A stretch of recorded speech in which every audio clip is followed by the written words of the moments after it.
സാമൂഹിക നമസ്കാരം.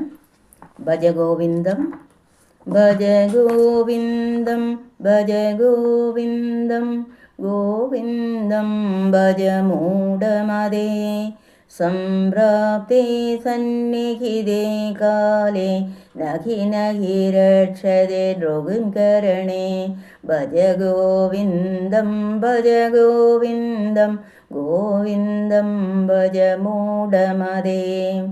ഭജഗോവിന്ദത്തിലെ ശ്ലോകം 11. മാ കുരു ധനജന യൗവന ഗർവം ഹരതി നിമേഷകാല സർവം മായാമയമിദമഖിലം ബുദ്ധ്വാ ബ്രഹ്മപദം ത്വം പ്രവേശ വിദിത്വാ. മാ കുരു ധനജന യൗവന ഗർവം ഹരതി നിമേഷാൽ കാല സർവം മായാമയമിദമഖിലം ബുദ്ധ്വാ ബ്രഹ്മപദം ത്വം പ്രവിശ വിദിത്വാ.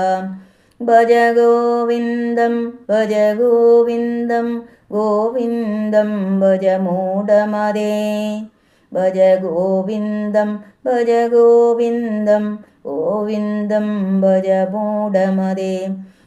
ധന ജന യൗവനഗർവം മാ കുരു. സ്വത്തിലോ ജനസ്വാധീനത്തിലോ യൗവനത്തിലോ അഹങ്കരിച്ച് പോവരുതേ. എന്തുകൊണ്ടെന്നാൽ കാലനിമേഷാൽ സർവം ഹരതി. കാലൻ ഞൊടിയിട കൊണ്ട് സർവവും തട്ടിപ്പറിച്ചു കളയുന്നു. ഇതം അഖിലം മായാമയം. ഇതൊക്കെ വെറും ഭ്രാന്തി മാത്രം എന്ന് ബുദ്ധ ബോധിച്ചിട്ട് ത്വം ബ്രഹ്മപദം വിദിത്വ പ്രവിശ്യ. നീ ബ്രഹ്മപദത്തെ അറിഞ്ഞ് അതുമായി തന്മയീഭാവം പ്രാപിക്കൂ. മനുഷ്യന്റെ നിരർത്ഥകമായ ഗർവും ദുരഭിമാനവും സംസാര കുരുക്കിന് മുറുക്കം കൂട്ടിക്കൊണ്ടിരിക്കുന്നു. ലോകത്തിലെ വിഷയവികാര വിചാരങ്ങളുമായി ശാരീരികവും മാനസികവും ബുദ്ധിപരവുമായ ബന്ധം പുലർത്തിക്കൊണ്ടിരിക്കുന്ന കാലത്തോളം പ്രപഞ്ചഘടനയിലുണ്ടാവുന്ന മാറ്റങ്ങൾ മനുഷ്യനെ ബാധിക്കുകയും അലട്ടുകയും ചെയ്യും.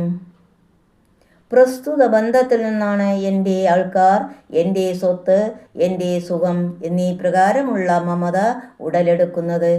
എൻ്റെ എന്ന് കരുതപ്പെടുന്ന ആളുകൾക്കും വസ്തുക്കൾക്കും സംഭവിക്കുന്ന മാറ്റങ്ങൾ തെറ്റായ അഭിമാനം മൂലം എന്നെ അലട്ടിക്കൊണ്ടിരിക്കും.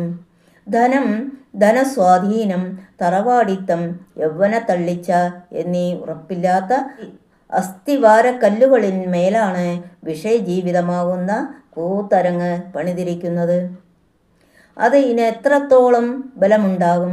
അവിടെ വെച്ച് കാമരാഗ നാടകമാടുമ്പോൾ എങ്ങനെ സുഖം കിട്ടാനാണ്? ശക്തിക്ഷയവും തളർച്ചയും മാത്രമായിരിക്കും ഫലം.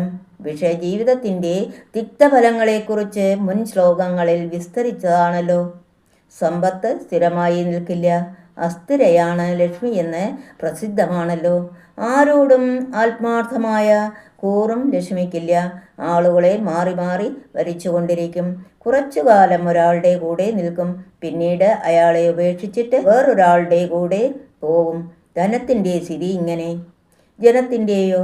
അതും സ്ഥിരമല്ല. കുടുംബത്തിലുള്ള ബന്ധവും സമുദായത്തിലുള്ള സ്ഥാനമാനങ്ങളും അധികാരവും പേരും പെരുമയുമൊക്കെ ജനശബ്ദം കൊണ്ട് സൂചിപ്പിക്കുന്നുണ്ട്. ഇവയൊന്നും ശാശ്വതമല്ല, താൽക്കാലികങ്ങൾ മാത്രം. ഇനി യൗവനത്തിൻ്റെ കാര്യം നോക്കുക. അതുണ്ടോ നിലനിൽക്കാൻ പോകുന്നു? എത്ര വേഗത്തിലാണ് യൗവനം ക്ഷയിച്ചു പോകുന്നത്. കാലം എല്ലാറ്റിനെയും ഭക്ഷിച്ചു കളയുന്നു. ഇന്ദ്രിയ മനോബുദ്ധികളിലൂടെ വിഷയവികാര വിചാരങ്ങൾ അറിഞ്ഞും അഭിമാനിച്ചും ഭ്രമിച്ചും കൊണ്ടിരിക്കുന്ന വിവേകിയായ ജീവന് മാത്രമേ ഈ മായാലോകം ആകർഷകവും അഭികാമ്യവുമായി തോന്നുകയുള്ളൂ. ശരീരമനോബുദ്ധികളിൽ അഭിമാനം വെടിഞ്ഞ് അവയിലെ ചൈതന്യത്തെ കണ്ടെത്തുക. അതാണ് എല്ലാവരുടെയും ഉള്ളിൽ വർത്തിച്ചുകൊണ്ട് എല്ലാ അനുഭവങ്ങളെയും തെളിയിക്കുന്ന സാക്ഷി ചൈതന്യം അഥവാ ആത്മാവ്. അതുതന്നെ മനുഷ്യൻ്റെ സത്ത. എന്നിലെ ഞാനും നിന്നിലെ നീയും ഓരോ വ്യക്തിയിലും അന്തര്യാമിയായി കുടികൊള്ളുന്ന പ്രസ്തുതാത്മാവ് തന്നെ. സർവവ്യാപിയായ ബ്രഹ്മം അയമാത്മാ ബ്രഹ്മ എന്ന് സാക്ഷാത്കരിക്കൂ. ഞാൻ എന്ന നിന്റെ പരിച്ഛിന്ന വ്യക്തിത്വം അഖണ്ഡവും അനന്തവുമായ ബ്രഹ്മത്തിൽ വിലയിച്ച് അഭേദഭാവം പ്രാപിക്കട്ടെ. ഇതാണ് ശ്രീ ശങ്കരൻ്റെ വാക്കുകൾ. ഓം തത്സത്. സർവം കൃഷ്ണാർപ്പണം.